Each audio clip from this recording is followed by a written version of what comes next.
These people have been watching you so much that they are now depressed. They are mentally ill, if not physically ill. They were watching your every single move, looking for the smallest thing to go back into report. They were judging and mocking and laughing at everything you posted, and everything was good until it wasn't. And if you know who these people are, you have seen their whole demeanor change. They are now depressed. They're losing things from left and right. More specifically, they are losing the peace in their mind. This comes from plot, and they were so focused on what you were doing and how to try to one up you, try to beat you at something that they can't beat you at because it's not a competition. And that's what they failed to realize. But they were so focused on what you were doing that they missed the fact that they was getting ready to fall into the hole that they dug for you. And that's the crazy thing. That's why you got to keep your eyes on your own prize. Stay in your own lane. Focus on your own situation. Because when you're so dedicated and focused to other people, and when I say watching, people are watching. Not only are they watching from their main page, they have made backup pages just in case you decide to block them or delete them. Like, these people are watching. And they're watching because everything that they aspire to be, everything that they want in this life materialistic wise, you already possess it, and they cannot stand you. They literally hate you.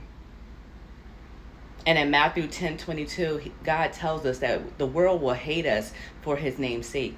The more you are disliked, the more you are loved by God. If you are constantly praised and everyone's loving you on this earth, that's not to say that you're not chosen. That's not to say that God does not love you. But I promise you, it's the ones that's constantly being rejected that God is closest to. And he will tell you that people are not rejecting you. They're rejecting the God in you, which means they rejected him first. These monitoring spirits have lost their mind. Literally lost their mind. Because the fact that you thought that you was going to sit here and play a game where it was not a game. You were genuinely who you are. You are authentically who you are.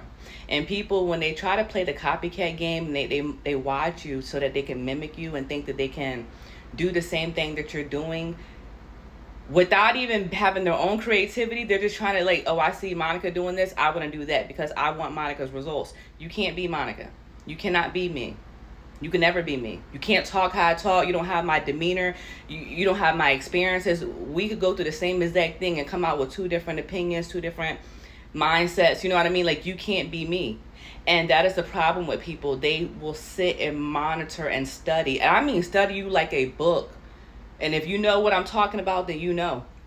They will study you so much to the point where they finally realize that they cannot beat you at whatever they're trying to beat you at. Their age just takes over because they realize, like, damn, there's nothing that I can do to keep up. Every time I feel like I got this person figured out and they do one thing or they do a couple of things and I mimic it, then they switch their whole tune up, and it's like you can't keep up. And that's the problem. When you are copying somebody, you can never keep up. You can never do what they're doing because you're always a step behind waiting for them to do something, and then you try to replicate it. And God gets tired of that. He will expose every single person connected to you, their ulterior motive. And I do not care if this is somebody that you've never even met. Like, maybe you're just friends with this person on social media. If they have a nasty heart towards you and they got ill feelings towards you, God is going to expose it to you.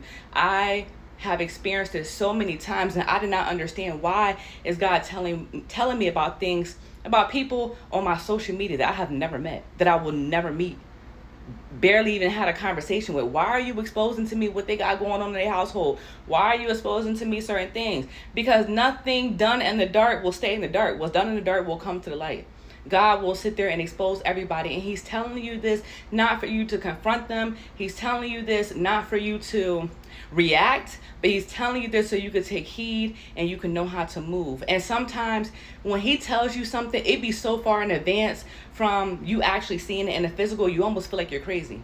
You start hearing these thoughts and, God will start giving you visions, and it's like, well, no, this person just, congratulating me. This person just, they're going to do something where it's going to seem so off. Like, well, no, I don't think, no, maybe I'm tripping. Why would I think something like that? And then months later, weeks later, whatever, something is going to happen, and it's going to bring you right back to that original thought that God gave you.